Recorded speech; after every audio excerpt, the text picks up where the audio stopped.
folks. As a result of only spending part of last video in the state of Tennessee, I never really got to explain how significant Tennessee is and give a true, generous introduction. Even though we did technically go to Tennessee, now we can safely say that we are fully in the state of Tennessee. So, give it up for the volunteer state, our 18th state visited.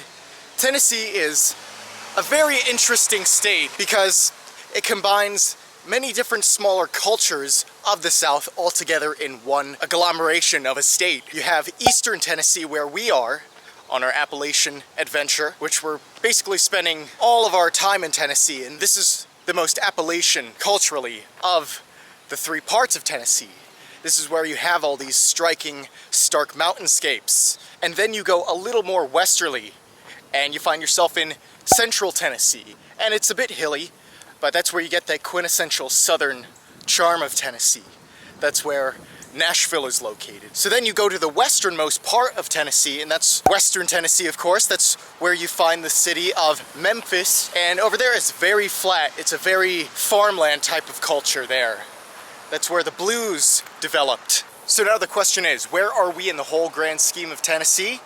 Well, we are in a town called Kingsport. We're not too far away from the Virginia border, but we are fully in Tennessee. And the fun thing about this city is that this was one of the first professionally planned cities in a very artistic way. You'll notice that there's this whole circle near us with all these adjacent little roads. And this is Church Circle. There's many different churches around us, many different denominations of Christianity. Presbyterian, Methodist, probably a Baptist church somewhere. We are in the South. And that's why this place is called Church Circle. Churches all around it, but it was this carefully designed roundabout. The center of this city where we are was developed to look like a wheel and spoke pattern. So you have this circle, then you have all these roads going out of it, but then you also have circles of their own going around, consecutive rings surrounding each other ring. But as you can see, the layout, the street pattern of Kingsport, Tennessee is unlike most other cities in the US. And for that, it got the nickname the Model City due to its urban planning. From the churches all around this circle, to the trees and the shrubs and all these decorative measures, it really makes this little traffic circle a nice pleasant sight to behold. Just like Bristol, very, very calm and peaceful environment here. Maybe that's just what southern cities are, and I haven't experienced too many of them, but it's such a shock culturally, because I'm used to all these cities with noisy cars and people screaming everywhere you go, and it's nice for a change to be in a more relaxing city. Well, we found the clock. Easy enough.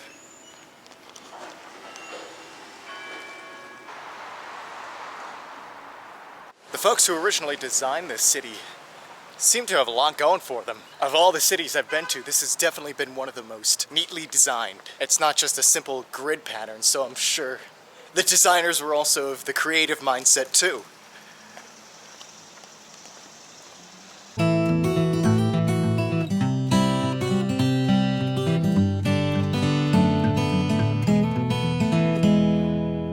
So there's the map of all of Kingsport in all its glory. And they have these maps everywhere you go, almost every block. Seems like the people of Kingsport are really proud of their neatly designed, planned city.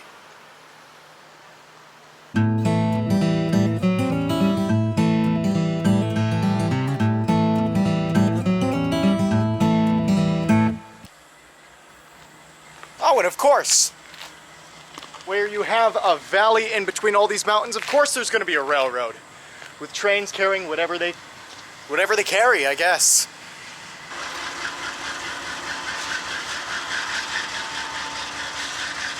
The Appalachian Mountains can be roughly divided into two major ranges. On the northern part, there are the Allegheny Mountains. So we were talking about those in southern Pennsylvania, into West Virginia. But once you get down here to southwest Virginia, northeast Tennessee, you get the Cumberland Mountains. And the reason I bring this up is because Kingsport, Tennessee started out as a good place for the first pioneers and settlers going west through these Appalachian Mountains to settle, get their gear ready, to prepare for the long journey ahead. And what lay ahead of them was the Cumberland Gap.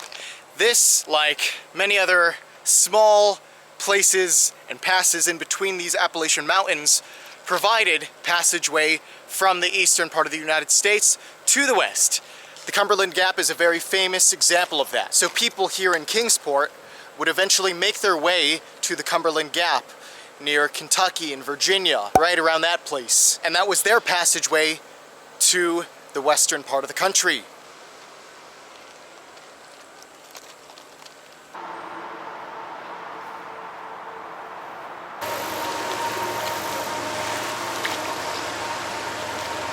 So last video we visited the dam which holds the South Holston River. A little bit downstream, this is what it looks like in Kingsport, Tennessee. There's a lot of noise going on from the current of this South Holston River to the cars on whatever US route, state route, interstate, to just whatever the noise is. Maybe there's trains in the background. In addition, where we are right now is a very important site to eastern Tennessee. Being here that we are in Kingsport, it's only fitting that I show you that this is the Long Island of the Holston River. Originally, this was used by the Cherokee people. They inhabited this Appalachian Tennessee area along with parts of North Carolina and South Carolina. They used this long island that actually stretches for a few miles as a sacred site. So water likes to flow wherever it wants, right? The South Holston River that you see in front of you, it actually splits off for a few miles, creating this island. And so it's kind of weird to think, for such an inland state like Tennessee is, the fact that we're on an island, technically, a few miles that way, and this South Fork Holston River will merge with the North Fork Holston River to create one larger Holston River. And that river eventually leads into the Tennessee River, which leads into the Mississippi River you've all heard of. So I have no idea what's causing all these rapids to go along. Maybe it's the bridge and whatever construction's under there that's creating a rippling effect. Maybe it's a result of the flow of water upstream. I got no clue. It's weird to see a river like this flowing with such power. I guess that's the South Fork Holston River for you.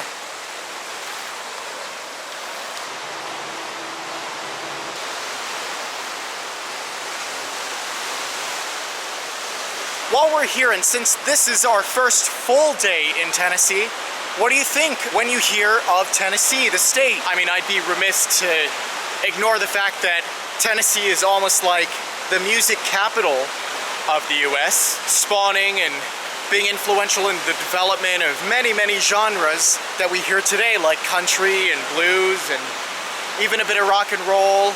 Do you think of the immense nature that surrounds the state, from these Appalachian Mountains to the various rivers, a lot of the cave systems too? Tennessee is a big state on caving. Do you think of the general southern culture and hospitality that Tennessee, like other southern states, have? Do you think of the southern food from Tennessee, like Nashville hot chicken? You might actually think of Tennessee being one of those Confederate states that seceded from the Union. And yes, that's very well a natural inclination to think, and it was true. But what you may not know is that the people of Tennessee were very widely split on which side to support, the Union or the Confederacy. And it was only the government that decided to secede from the Union. Upon losing the Civil War, Tennessee was one of the first states to rejoin the Union during that Reconstruction era.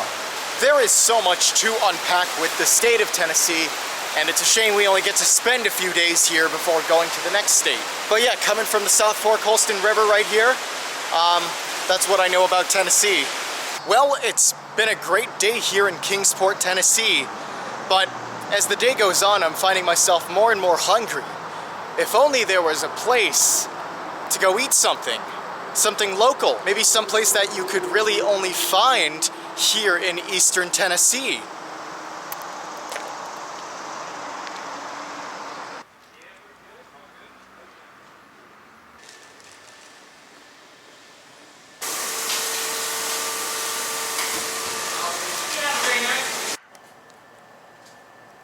So what you just saw was Powell's Sudden Service. It's exclusive to the eastern Tennessee area. And then there's, of course, some locations in Virginia and North Carolina, but predominantly, and this is where the whole little chain started with its 30 locations now, in Kingsport, Tennessee. So think of Powell's Sudden Service as what McDonald's was back in the 50s when there weren't as many locations worldwide, and it was sort of, you know, an old-timey fast food restaurant. And with Powell's, there's also a bit of like a southern element. In addition to burgers, fries, shakes, you can also get, you know, country biscuits and stuff. So I always wanted to go to Powell's, and finally we got the chance here in Kingsport, Tennessee. Let me show you what I got. So this is the standard burger of Powell's Sudden Service, the Big Powell. I also got a peanut butter shake, and of course, being the South, you could also get sweet tea, which I did and drank it all because I'm beginning to love sweet tea.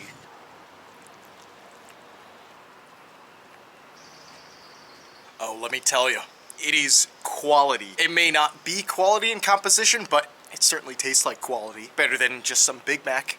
And it has all the fixings, the lettuce, the tomato, the cheese, the onions.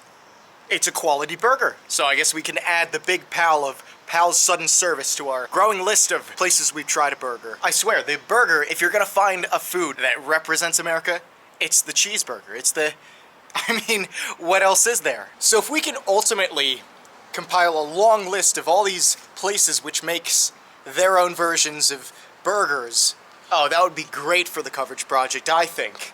And of course, you can't forget about the milkshakes. I got a peanut butter one, as I said. Let's try it. Nice and cold, and it tastes like peanut butter.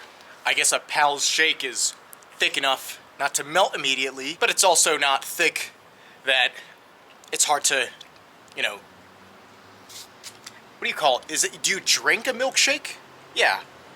I'm not crazy, right? It's not hard to drink a milkshake when you're getting it from Powell's Sudden Service.